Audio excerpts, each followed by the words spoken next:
নিজ বাড়িতেই হেনস্থার শিকার। মাঝে মধ্যে তারকারা নিজেদের অতীতের ভয়ঙ্কর অভিজ্ঞতার কথা শেয়ার করে থাকেন। সেসব ঘটনায় উঠে আসে শারীরিক কিংবা মানসিক হেনস্থার শিকারের বিষয়টিও। এবার অভিনেত্রী সোহিনী সরকারও নিজের হেনস্থা হওয়ার ঘটনা তুলে ধরলেন।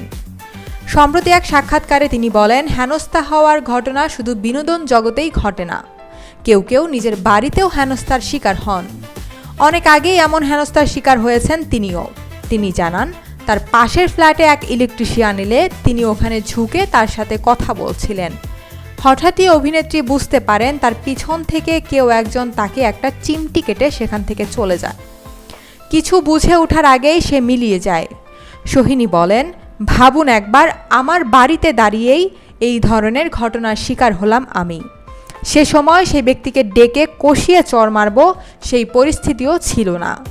এই ঘটনার আকস্মিকতা উপলব্ধি করতে আমি অনেক দেরি করে ফেলেছিলাম, আর ততক্ষণে সেই ব্যক্তি উধাও হয়ে যায়। অভিনেত্রী জানান, সেই ঘটনার পর সারা রাত ঘুমাতে পারেননি তিনি।